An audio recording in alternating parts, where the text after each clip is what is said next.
Bueno, ¿qué tal, chicos? ¿Me escuchan? Sí.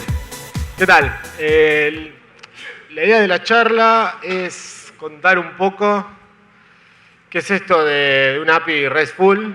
No es tanto, no vamos a hablar tanto, no es tanto orientado a desarrollo, no vamos a ver tanto código, no vamos a ver tanto cómo implementarlo, o sea, no es el foco de la charla, más allá que vamos a ver unos ejemplos, sino la charla es un poco más a nivel de arquitectura y entender qué son cada uno de estos conceptos que se definen y cuál es la idea de una API RESTful y por qué nos sirve el concepto de RESTful a la hora de diseñar una aplicación. Así que es una pequeña introducción para que entendamos qué vamos a ver.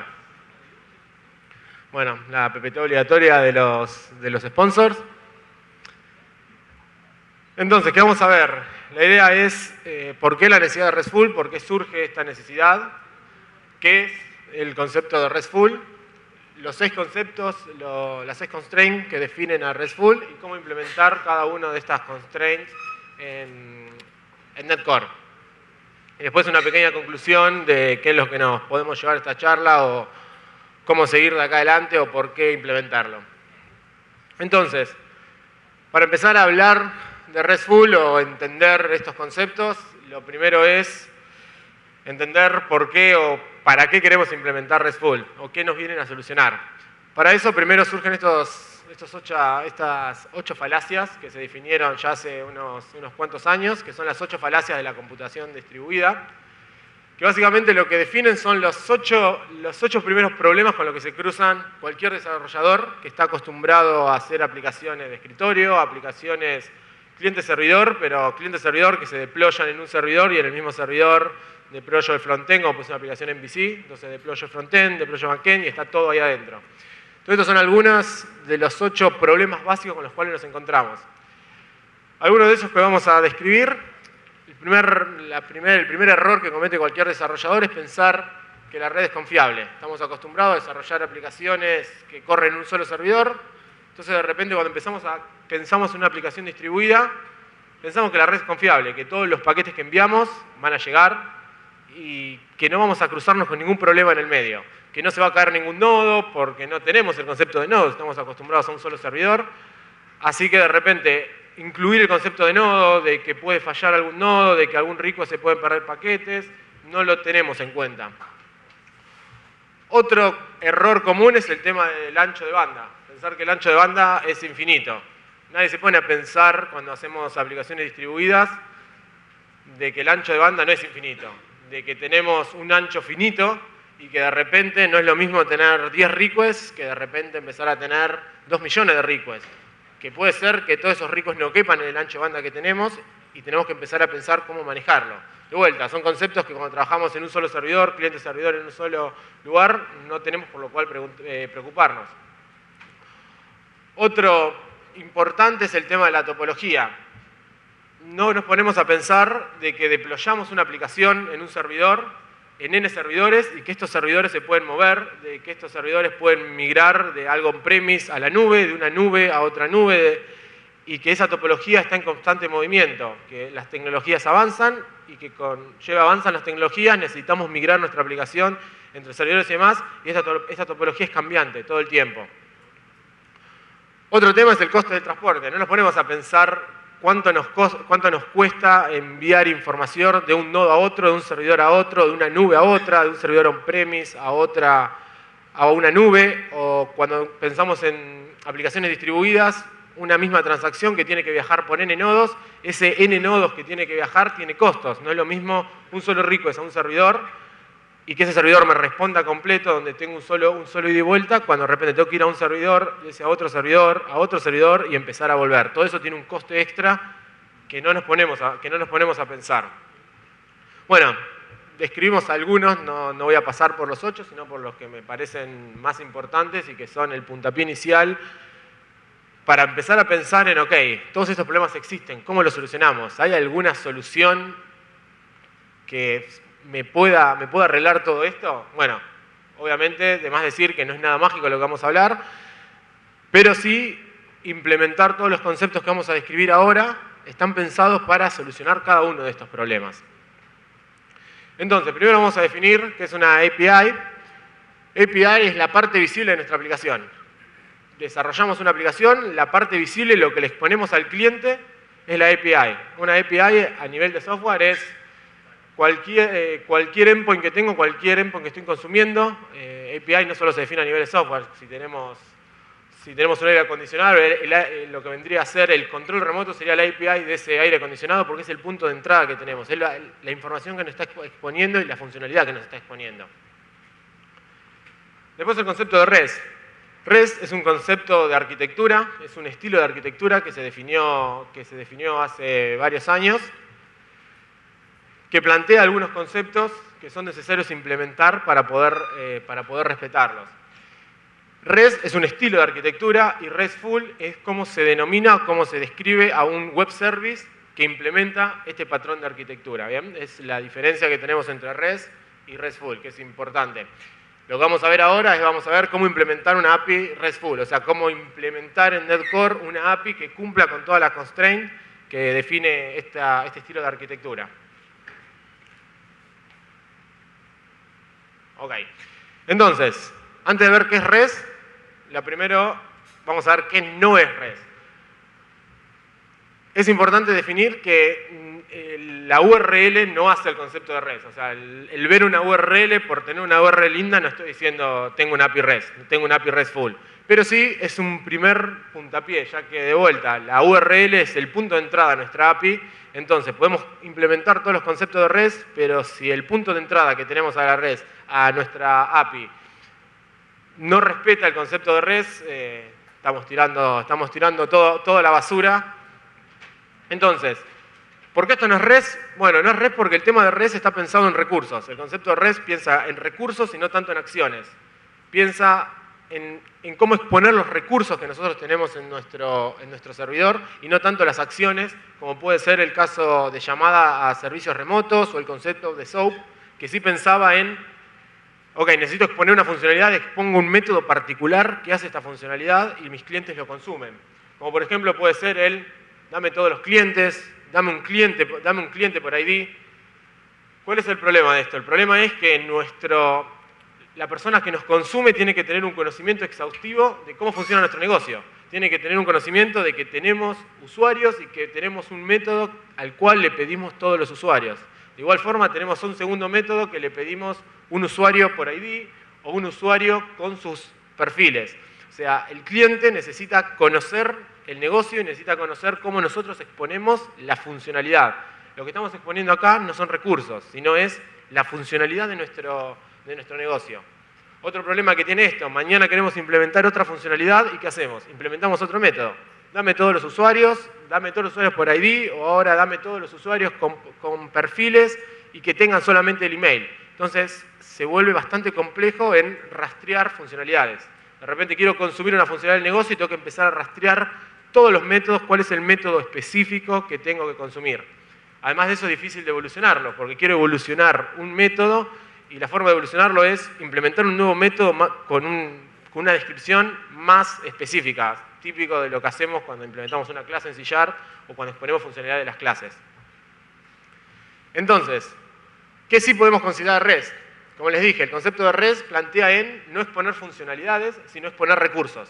Yo no expongo una funcionalidad particular, sino yo tengo un recurso que son usuarios, un recurso que son perfiles, un recurso que son ventas, y expongo ese recurso en particular. Luego el cliente consume esos recursos y con esos recursos implementa la funcionalidad que requiere. Por ejemplo, acá tenemos /usuarios. Entonces, si el cliente sabe que yo tengo usuarios, no necesita rastrear si yo tengo el método dame todos los usuarios o get all user o cuál es el método específico. Sabe que tengo usuarios /users y sabe que va a obtener todos los usuarios. Necesita algo más específico como es un usuario por ID, /users, /el ID y sabe que va a obtener ese recurso en particular. De igual forma puede empezar a navegar por nuestra API, necesita los perfiles de un usuario en particular, sabe que el usuario /el ID, /profile va a obtener los perfiles. De esta forma es mucho más autodescriptiva y lo único que necesita entender o saber el cliente es saber qué recursos tengo yo como negocio para exponer. Yo tengo usuarios, tengo ventas, tengo perfiles y luego la forma de irlo navegando es mucho más natural. Es mucho más natural y el cliente no necesita sentarse a leer documentación exhaustiva de cuáles son los métodos o demás. porque es algo mucho más estandarizado y mucho más fácil de leer y de entender. Entonces, las 7 propiedades que RESTful tiene para nosotros, o implementar RESTful nos va a proveer de estas 7 cualidades, que un poco cada una de estas capacidades que va a tener nuestra API solventa uno de los problemas que definimos anteriormente en las 8 falacias. Cada una de estas cualidades va a estar anulando uno de esos problemas en los cuales no pensamos porque no estamos acostumbrados a pensar en computación distribuida. Algunas de ellas, no vamos a describir todas, pero alguna como puede ser el rendimiento, la velocidad con la que va a responder y la cantidad de requests que va a atender nuestro servicio va a aumentar, va a ser mayor. ¿Por qué? Porque los mensajes van a ser más chicos, el flujo de datos que va a ir entre cliente y servidor va a ser más chico, la dependencia entre cliente y servidor va a ser mucho más acotada, por lo cual nuestra aplicación va a poder escalar de manera horizontal mucho más sencilla. Otra, la simplicidad. Como vimos recién, la simplicidad de uso. Exponemos recursos, el cliente sabe qué recursos tenemos y a partir de los recursos puede navegarlo totalmente solo. No necesita sentarse a leer documentación y leer documentación exhaustiva de todos los métodos que exponemos y demás. Simplemente tiene la lista de recursos que nosotros exponemos como negocio y a partir de eso puede empezar a consumirnos. Totalmente sencillo. Por otro lado, junto con eso viene lo que es la visibilidad. Nuestro negocio puede escalar un nivel más allá porque al implementar algo totalmente estándar en la industria es mucho más fácil de ser consumidos. La mayoría de nosotros cuando tenemos que implementar o tenemos que consumir una API pasamos renegando un montón de tiempo con, bueno, necesito ejecutar un método y después de ese método, ¿cuál método tengo que ejecutar para que el workflow siga su camino? ¿O qué parámetros recibe este método? O demás. Pasamos mucho tiempo peleándonos con las firmas, con las API de nuestros clientes. Bueno, de esta forma va a ser mucho más, la visibilidad va a aumentar porque vamos a ser mucho más fácil, mucho más consumibles. Y por otro lado, el tema de la confiabilidad. Al tener una visibilidad más alta, el rendimiento de nuestra API van a aumentar, la simplicidad va a ser mayor. Esto va a generar mucho más confiabilidad en nuestro negocio, en lo que estamos exponiendo y lo que va a impactar directamente con el aumento de clientes o aumento de personas que nos quieran consumir. Algo común es cuando queremos consumir cualquier API, la de GitHub, la de Twitter, lo que sea, siempre hoy en día vamos por una API REST. Si de repente en vez de una API REST tenemos otra cosa, es como que ya nos hace un poco de ruido porque ya, y bueno, implementa SOAP y ya nos empieza a hacer ruido. En cambio, de repente tiene una API REST, sabemos que es lo estándar del negocio y que es sencillo de consumir y vamos derecho a eso. Y si no lo tenemos, enseguida empezamos a exigirlo. ¿Cómo puede ser que no tenga una API REST? Hoy en día, que no tenga una API REST, que exponga los recursos de otra forma, no es algo estándar, ya está, no va. Entonces, estas son las 6 condiciones, las 6 constraints que define el concepto de REST, las cuales debemos implementar para tener una API RESTful. Las primeras 5 son obligatorias para poder caratular a nuestra API como una API RESTful. La sexta es opcional. Algo importante decir ahora, a la hora de diseñar no tenemos que sentarnos con el manual y decir, bueno, voy a implementar una API RESTful porque vi que en la charla me dijeron que es genial y la quiero implementar.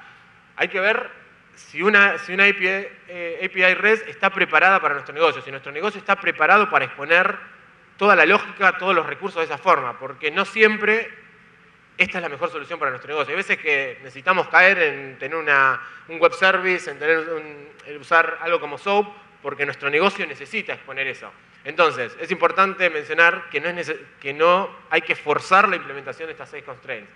Y muchas veces, decimos, bueno, quizás con implementar las 2 primeras y ya la cantidad de clientes va a aumentar, porque el tener una interfaz uniforme donde estoy exponiendo mi negocio de manera mucho más estándar, ya eso impacta directamente en mi negocio.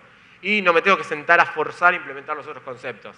Eso es algo importante a tener en cuenta a la hora de sentarnos y decir, voy a implementar una API RESTful. Bueno, el primer concepto es cliente-servidor. Cliente-servidor lo que plantea es tener el cliente y el servidor separados. Como dije hoy, el tener una aplicación en VC donde tengo el servidor y el cliente en el mismo server, lo que me obliga es que yo tengo que escalar el cliente, tengo que escalar el servidor, también tengo que escalar el cliente. Hago una modificación en el servidor, tengo que hacer la modificación en el cliente porque están atados totalmente. De forma contraria, si tengo el cliente y el servidor por separado, La posibilidad que tengo es que el cliente y el servidor puedan evolucionar por separados. Yo pueda escalar mi servidor sin la necesidad de escalar mi cliente. De hecho, puedo tener un servidor con N clientes que ni siquiera conozca y pueden escalar de manera diferente. Puedo agregarle funcionalidad, es mucho más sencillo porque puedo agregarle funcionalidad, agrego nuevos recursos y simplemente expongo los nuevos recursos a mi cliente. De forma contraria, con lo que vimos anteriormente, empezar a evolucionar con otros patrones, empezar a evolucionar el server está mucho más atados a cómo nuestro cliente nos consume. De repente nuestro cliente consume un método en particular y si tenemos que evolucionar ese método, le tenemos que avisar al cliente que vamos a cambiar la firma de ese método o que ahora el método que hacía algo ahora va a hacer otra cosa un poquito distinta. De esta forma nosotros agregamos un nuevo recurso y el que tiene la responsabilidad de que está consumiendo ese recurso es el cliente, porque nosotros simplemente le estamos entregando un recurso, estamos entregando una representación de una entidad que nosotros tenemos. Luego, el que tiene que armar el workflow, el que se tiene que preocupar por cómo consumirlo es totalmente el cliente. Entonces eso impacta directamente con la capacidad de evolucionar nuestra API, con la visibilidad que va a tener nuestra API y con la capacidad de crecer y de que nuestro negocio evolucione sin depender de los clientes que nos están consumiendo directamente. Bien, un ejemplo de cómo podemos implementarlo en NetCore. Podemos crear una web API directamente con este comando y ya de esta forma tenemos, de vuelta, no tenemos un servicio RESTful, pero ya tenemos una API medianamente REST. Ya es el primer paso para acercarnos a implementar este concepto de REST. Hacemos run, ya estamos exponiendo, fíjense que de esta forma ya estamos exponiendo este concepto de exponer recursos. Acá estoy exponiendo el recurso de values, yo no estoy exponiendo un método get, dame todos los valores. Estoy exponiendo un recurso. ¿Y quién va a decir si quiero todos los valores, si quiero actualizar? De eso se van a encargar los verbos HTTP. Nos vamos a montar sobre los verbos HTTP y las acciones van a ser definidas por estos verbos. Entonces, si de repente recibo un get de values, yo sé que tengo que entregar todos los values. De repente recibo un post, sé que tengo que insertar. Recibo un HTTP delete, sé que tengo que eliminarlo. Bien, entonces nuestra URL no refleja los métodos, sino lo que refleja son los recursos. Y nos vamos a montar sobre el concepto, sobre los verbos HTTP para interpretar qué hacer con cada uno de esos recursos.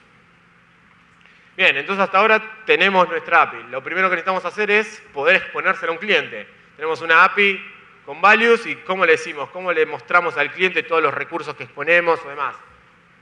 Una forma de hacerlo, tenemos una librería, la librería Swagger, con la cual podemos instalamos este paquete y con muy pocas configuraciones.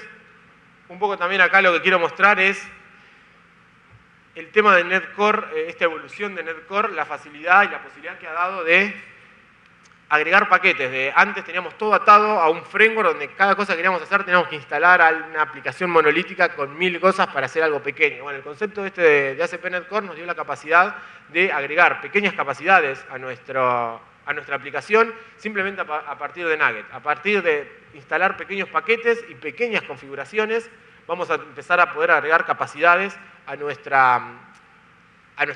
servicio, a nuestra aplicación web. En este caso estamos viendo servicios, pero también podría ser a nuestra aplicación en VC o demás. Entonces nos fijamos, instalamos el Nugget de Swagger. En lo que es el Configuration Service solamente vamos a tocar la clase de Startup. En lo que es el Configuration Service vamos a utilizar este método de extensión para para registrar todas las dependencias, que es este add_swagger_gen, y vamos a agregar algunas configuraciones que no son necesarias, pero bueno, están acá agregadas como una forma de nombrar nuestra API o darle la versión que nuestro cliente va a consumir. Y en el segundo método, useSwagger, estamos hablando de un middleware en el medio que lo que va a hacer es atender todos los requests, interpretarlos y devolverle al cliente lo que queremos mostrarle. ¿Cómo se ve esto o cómo expone esto, qué capacidad de nuestra API? Bueno, nos va a generar esta web donde vamos a tener una descripción de todos los recursos que tengamos y que se genera automáticamente. Agregamos nuevos recursos, o eliminamos otros recursos y de esta forma vamos a poder exponer tanto la firma de los métodos como los recursos que estoy devolviendo y la representación de esos recursos que estoy devolviendo. Bien, es una forma fácil y sencilla de de un primer paso para abrirnos al mundo y para empezar y decirle al mundo, estoy construyendo una API y estos son los recursos que tengo. Bien, segundo concepto, el concepto de una interfaz uniforme. Concepto, como les dije, no hace a la totalidad del concepto de API REST, pero sí es uno de los más importantes. Es uno de los más importantes porque es lo que yo le estoy mostrando al cliente. Yo puedo tener un montón de implementaciones hermosas por detrás, pero si el cliente de repente no sabe cómo consumirnos, o le es confuso, le es difícil encontrar documentación, es difícil interpretar cuáles son los recursos que tengo, o la documentación, o esa URL evoluciona diferente como evoluciona nuestro negocio, es complicado que el cliente nos consuma. Entonces, ¿de qué forma vamos a cumplir con esta constraint? Bueno, primero con el tema de las URLs. El tema de las URLs es algo básico, el poder construir URLs basadas en recursos. Yo puedo implementar una API que de repente es /getAllUsers y caemos en el concepto que definimos anteriormente. Estamos perdiendo esto de exponer un recurso y estamos empezando a exponer métodos. Que de vuelta, lo repito, no siempre nuestro negocio va a poder exponer recursos. Muchas veces nuestro negocio no está preparado para exponer recursos y necesitamos exponer métodos. Y también podemos construirlos sobre esta plataforma, pero tenemos que tener en claro que no vamos a estar implementando una API RESTful. Sino simplemente vamos a estar implementando una web API donde exponemos métodos y estamos haciendo llamada a métodos remotos como hacíamos anteriormente con SOAP. Además de eso, como les dije, nos vamos a basar en lo que son los métodos. La URL va a reflejar directamente los recursos, no qué queremos hacer con ese recurso. Para saber qué queremos hacer con ese recurso, nos vamos a basar sobre lo que son los métodos, los verbos HTTP. Entonces, de vuelta, queremos obtener, vamos a pedir un get. Queremos actualizar, vamos a tener un put. Queremos hacer una actualización parcial, vamos a tener un patch. Y basándonos sobre estos verbos es que vamos a entender qué es lo que el cliente espera a la hora de consumir el endpoint que le estamos exponiendo. Y por otro lado, el tema de media type. Cuando nosotros exponemos un recurso, no estamos exponiendo el recurso en sí, no estamos exponiendo nuestra entidad. Tenemos que tener en claro que lo que estamos exponiendo es una representación de nuestra entidad, una representación de nuestro recurso. O sea, cuando el cliente consume nuestra API, no necesariamente lo que nosotros le devolvemos es lo mismo que podemos tener, supónganse, en la base de datos. Entonces, no estamos devolviendo una entidad, el concepto ese es importante, estamos devolviendo una representación de esa entidad. Y como una representación, tenemos que darle la posibilidad al cliente de obtener el tipo de representación que él está preparado para consumir. Por ejemplo, su sistema está preparado para consumir JSON, tenemos que darle la capacidad de devolverle un JSON. ¿Quiere un XML? Le tenemos que devolver un XML. Imagínense, tiro un get sobre user /3 está pidiéndonos el usuario con el ID 3. Y a través de MediaType nos dice, bueno, quiero un JSON. Bien, te devuelvo un JSON, pero de repente el MediaType que me pasa es un image. No está esperando esa representación, no quiere el usuario ese JSON, sino que está esperando es la imagen de ese usuario. Entonces nosotros tenemos que poder soportar todos esos MediaType. De vuelta, no es necesario que soportemos absolutamente todos. Vamos a soportar lo que nuestro negocio permite o lo que nosotros necesitamos exponer. Bueno, el ejemplo de los métodos más comunes, tenemos el get, post, put, cómo se convierten las URLs o cómo escribimos las URLs para consumir o para respetar este concepto de una interfaz uniforme. De vuelta, lo importante es que siempre en la URL estemos exponiendo recursos, no estemos exponiendo métodos, sino que los métodos siempre sean los verbos HTTP. Y los parámetros que vamos a pasar entre las barras siempre son parámetros propios y obligatorios de estos recursos, como pueden ser un ID, por ejemplo. Si nosotros queremos filtrar, queremos que nos devuelva un usuario, pero que ese usuario tenga un nombre particular, tenemos que empezar a utilizar tenemos que poder utilizar query string. De vuelta, la brecha o ver dónde utilizamos query string o dónde incorporamos estos parámetros en nuestra URL es muy dependiente del negocio, muy dependiente de lo que nosotros consideremos sumamente relevante, porque puede ser que nuestro usuario, el ID de nuestro usuario sea un email o sea el nombre, entonces cuando pasamos el parámetro no le estemos pasando un número, sino lo que le estemos pasando sea el email, sea el nombre o demás. Y otro concepto importante, como les dije, lo que estamos exponiendo no es la entidad, sino estamos exponiendo una representación. Entonces es muy importante que este ID que nosotros exponemos sea siempre el mismo. O sea, si de repente el usuario me pide, dame el usuario 5 y le doy un usuario, si dentro de un año me vuelve a pedir el usuario 5, el cliente va a estar esperando que yo le devuelva el mismo usuario, porque él está pidiendo una representación. Entonces, ¿por qué cambió la representación de su usuario? Si hoy el usuario se llamaba fulanito, ¿por qué mañana tiene otro nombre? Si estoy pidiendo exactamente el mismo ID. Entonces, puede ser que nuestra base de datos haya cambiado, puede ser que hayamos hecho un update, que hayamos hecho un delete y un insert de vuelta, pero el cliente no lo sabe y el cliente no tiene por qué enterarse de eso. Entonces, es importante que lo que nosotros expongamos, estos ID que nosotros expongamos, sean únicos y se respeten, pase el tiempo. O sea, si nosotros eliminamos un usuario o actualizamos un usuario, que esos ID siempre se respeten y sean lo mismo. Esto quiere decir que no siempre el ID que nosotros vamos a exponer a nuestros clientes van a ser los ID que correspondan con la base de datos. De hecho, deberían no serlo. Deberíamos tener IDs, una tabla de macheo donde nosotros expongamos y mantengamos la coherencia en nuestros endpoints y en nuestras URLs. Bien, ¿cómo podemos esto implementarlo en NetCore? A través de atributos. Ponemos atributos decoradores arriba de nuestros métodos. También podemos hacerlo a nivel de controllers, donde vamos a definir la URL que va a tener ese método en particular y donde vamos a poder definir los parámetros, además de tiparlos para que haga una comprobación de tipo de estos parámetros antes de entrar directamente al método. Ahí vemos cómo tenemos un post, cómo estamos esperando un valor de que llegue directamente en el body, que no llegue en la URL. Otro tema, también podemos, como les dije, tenemos que tener la capacidad de evolucionar nuestra API. Tenemos que tener la capacidad de que sacamos nuevas versiones y no sacar una nueva versión de un recurso y de repente queremos exponer un recurso queremos sacarle una propiedad a un recurso. No podemos al endpoint que están consumiendo N cantidad de clientes que no vamos a conocer, no podemos de repente sacarle ese atributo porque vamos a romper la compatibilidad con todos nuestros clientes. Nuestra interfaz tiene que ser totalmente coherente y no tiene que romper o cada cambio impactar en los clientes que nos están consumiendo. Por el mismo concepto que pensamos de que el cliente y el servidor están separados. Entonces, podemos ni siquiera conocer a los clientes. Entonces, una forma de implementarlo es a través de versionado. Acá de vuelta es la forma de cómo podemos implementar versionado en lo que es una API en NetCore. Vemos que es algo sencillo, podemos instalar este paquete.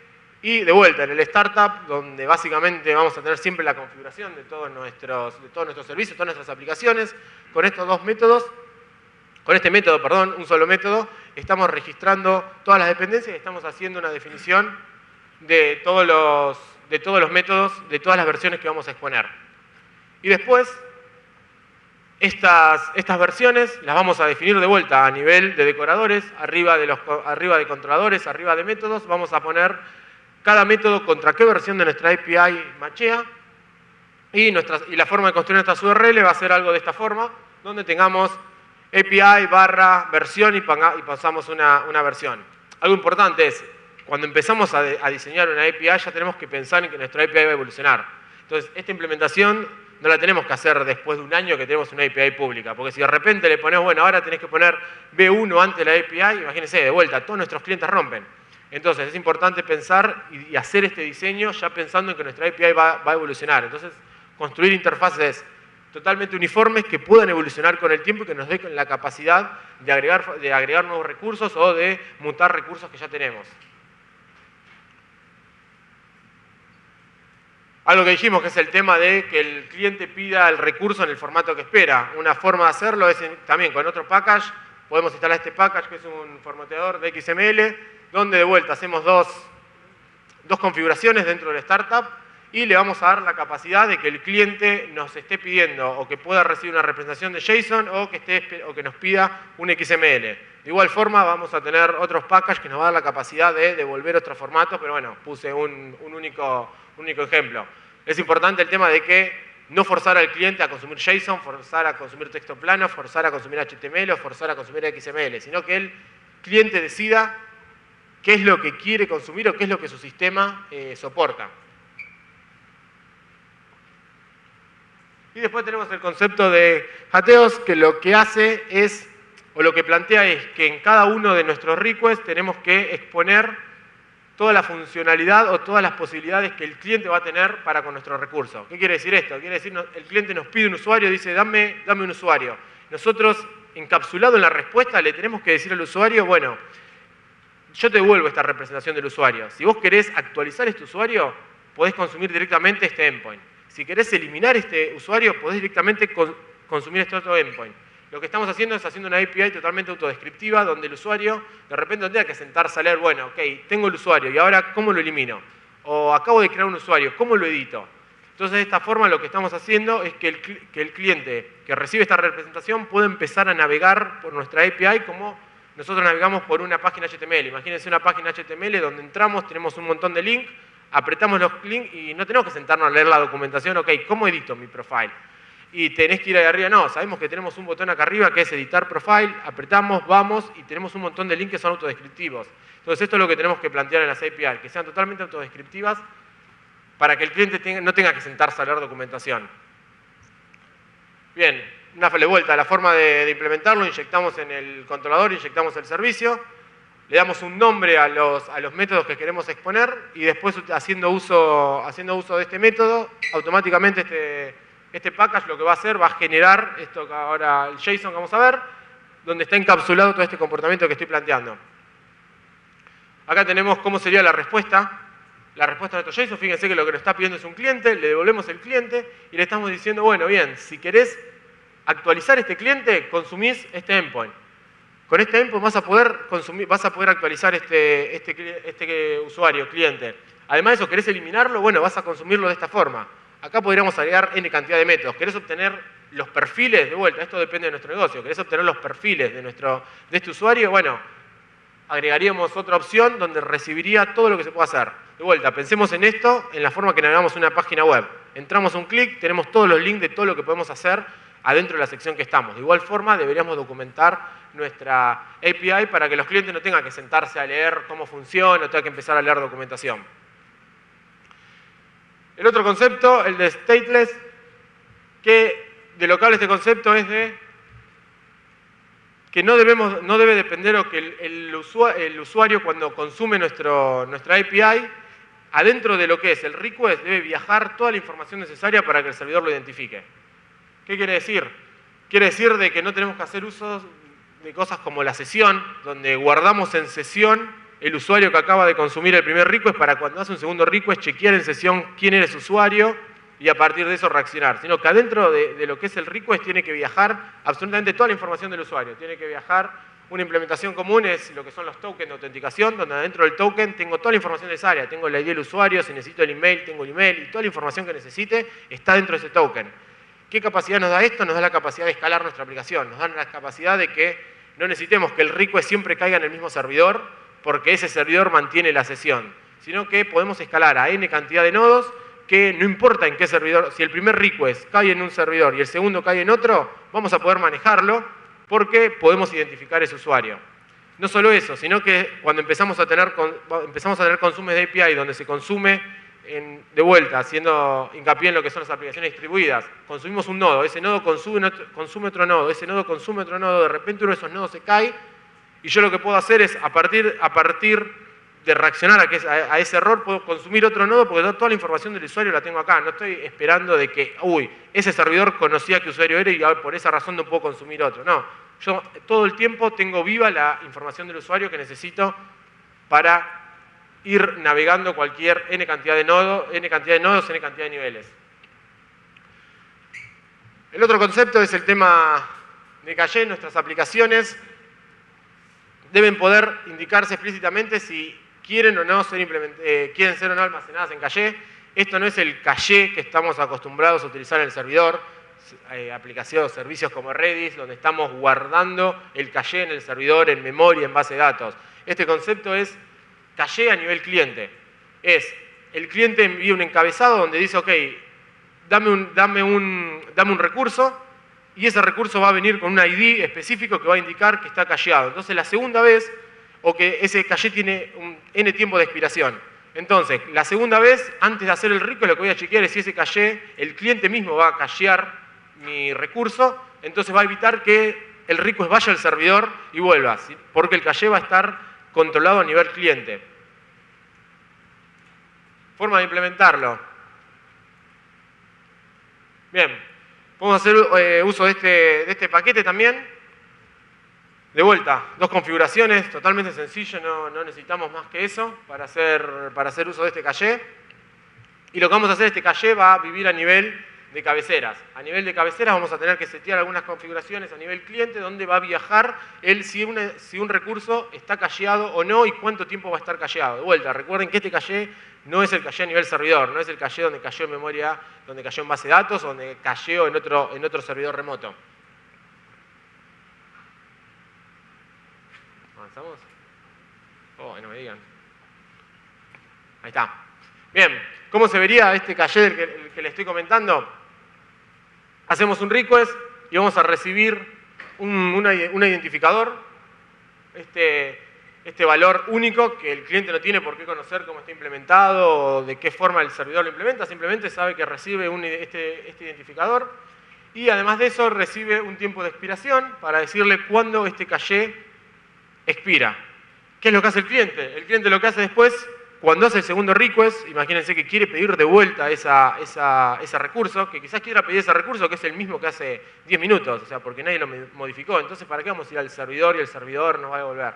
Piensen en esto de vuelta, lo que empezamos hoy, en los consumos que tenemos, empezar a viajar y en empezar a achicar consumos y en empezar a achicar requests que no son necesarios. Entonces, el cliente lo que va a agregar es en la cabecera, va a agregar este header donde va a agregar este tag. Entonces, el request va a salir y lo que va a preguntar es si primero lo que va a chequear es el tema de expiración. Si la fecha de expiración todavía no pasó, directamente lo que va a hacer el cliente va a decir no, el recurso es el mismo. Entonces el cliente automáticamente nos va a retornar exactamente el mismo recurso. Nos vamos a haber ahorrado un request. De vuelta, nos podríamos haber ahorrado n cantidad de requests dependiendo del tiempo. Segundo, lo que va a hacer es, va a chequear si va a ir al servidor y va a chequear que ese tag no se haya modificado. Entonces nosotros vamos a enviar ese tag y el servidor va a decir, no, el tag es el mismo. Entonces lo que nos vamos a ahorrar es la devolución de un nuevo recurso, porque el cliente va a decir, ok, si el tag es el mismo recurso que pedí hace 1 hora, 2 horas atrás, ¿para qué me lo vas a enviar toda esa representación de vuelta? El mismo cliente va a entender y nos va a devolver la misma representación. De vuelta, todo esto son estándares implementados directamente por los browsers. Cada browser hace una implementación diferente, pero respeta estos estándares. Entonces, si respetamos esta forma de implementar el caché a través de los headers, vamos a asegurarnos de no tener requests o no tener consumos excesivos. El quinto concepto es el tema de Layer System, que lo que plantea es que el cliente no tiene que saber a qué servidor se conecta. Piensen en esto en el concepto de Internet. O sea, cuando nosotros nos conectamos a Internet, no sabemos a dónde nos conectamos. Nosotros nos conectamos a Internet, sabemos que nos conectamos a un provider, pero no sabemos a qué servidor del provider, a qué nodo, si nos conectamos a un proxy, a un balanceador de carga, no sabemos. Y cuando pedimos un sitio, sabemos que nos llega un sitio. No sabemos si para que nos devolvieran ese sitio fue de nuestro provider, fue a otro nodo, de ese nodo viajó a otro. Nosotros nos conectamos a un lado. Entonces ese es el concepto de decir, el cliente no tiene que saber a dónde se está conectando, no tiene que tener conocimiento de si se conecta a un proxy, a un balanceador de carga, no tiene que tener esta idea, si se conecta a un servidor de caché, si se conecta directamente al servidor donde está la base de datos que nos está retornando y demás. ¿Qué capacidad esto? Nos da la capacidad de agregar n cantidad de nodos entre lo que es el cliente y el servidor. De repente, esto le falta algo. Ahí está. El cliente de repente se está conectando directamente a nuestra API y le estamos devolviendo un recurso, pero de repente decimos, bueno, necesitamos poner un firewall en el medio. Entonces, si el cliente tuviera conocimiento que se está conectando al servidor, le tenemos que llamar al cliente y decirle, che, ahora voy a poner un proxy en el medio, fíjate, o un firewall en el medio, fíjate que ahora va a cambiar de esta forma. De esta forma, el cliente se está conectando. ¿A dónde? No sabe, se está conectando a un endpoint, pero no tiene conocimiento de cuántos nodos hay en el medio, de qué tenemos en el medio. Fíjense que acá en el medio nos da la capacidad de tener un firewall, un gateway, un balanceador de carga y para el cliente siempre lo mismo. De igual forma, queremos sacar el gateway, queremos sacar el firewall, lo podemos sacar y el cliente va a seguir conversando con el mismo endpoint. Y por último, el último concepto que es el de Code on Demand. De vuelta, es un concepto opcional, no es necesario implementarlo para poder decir que tenemos una API RESTful. Lo que plantea o el tema de por qué no es algo de lo más conocido, de lo más implementado, es un poco las limitaciones a nivel tecnológico para poder implementar este concepto. Lo que plantea ese concepto es que el servidor tiene que tener la capacidad de extender la funcionalidad del cliente. Imagínense hoy en día cuando nos conectamos a proveedores de autenticación, donde nosotros le pegamos un proveedor de autenticación y el proveedor de autenticación lo que tiene que hacer es redirigirnos a otro sitio, como puede ser el de Gmail. Bien, imagínense, lo que tenemos que hacer es pegarle al servidor, el servidor nos tiene que decir que le tenemos que redirigir y nosotros tenemos que redirigir a ese lado. Este concepto podría solucionar este tema. Directamente el servidor podría devolver un HTML con un JS encapsulado, que automáticamente lo que haga ese JS es hacer un redirect. Entonces el cliente no tiene que preocuparse por redirigir. Mañana queremos cambiar el endpoint, cambiamos el endpoint en el servidor y todos los clientes que estén consumiendo este concepto van a hacer la redirección automática.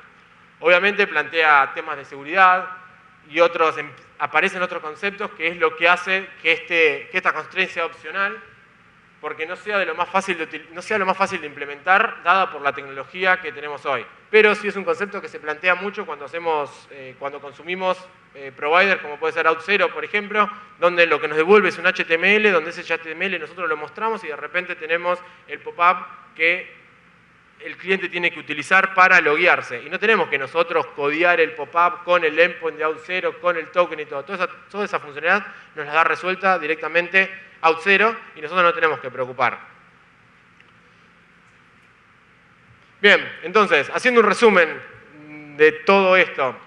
Primer tema, no toda API es una API RESTful, ni tiene por qué serlo. Cuando tener una URL bonita no hace que sea una API RESTful. Acabamos de ver que necesitamos implementar mínimamente 5 constraints. La URL bonita es una de esas constraints. La más importante o no, no sé, es la más visible, es la única que nosotros podemos garantizar de si el servidor o el provider que estamos consumiendo está implementando o no, porque la verdad que las otras constraints no lo podemos saber porque es algo que se implementa a nivel de backend por detrás de del conocimiento que nosotros tenemos. Segundo, debemos diseñar siempre pensando en nuestros clientes. Toda API que diseñemos, cualquier funcionalidad que expongamos de nuestro negocio siempre es para nuestros clientes. Entonces, no debemos forzar el implementar una API si nuestro negocio no lo permite. Porque de repente implementar una API, nuestro negocio necesita exponer un método, que ese método tiene un workflow gigante por detrás con un montón de funcionalidades, y de repente decimos, no, queremos una API. Y para que el cliente implemente el mismo workflow desde su lado, necesita consumir 25 endpoints nuestros y con esos endpoints ir y viajar a hacer transformaciones de recursos o demás, y le estamos agregando un montón de complejidad al cliente. Entonces siempre tenemos que pensar, ok, vamos a implementar una API RESTful, nuestro negocio lo soporta, para nuestros clientes es cómodo hacerlo. Entonces siempre tenemos que pensar de que las API son para el cliente, no son para nosotros y para nosotros captarnos de que tenemos una API RESTful. El mismo concepto, no debemos forzar la implementación de RESTful, debe ser natural y debe surgir de manera natural porque nuestro negocio nos lo pide, porque nuestro negocio precisa estos conceptos. Y el concepto de RESTful prepara nuestra API para el futuro, prepara para que nuestra API pueda evolucionar, temas como el versionado, temas como el caché, temas como la capacidad de escalar. Diseñar una API RESTful está preparando nuestra API para poder evolucionar y para poder agregarle funcionalidad en un futuro o para cuando tengamos mayor demanda, poder atender toda esta demanda. Algunos de los recursos que utilicé para la charla. Y eso es todo, chicos. Gracias.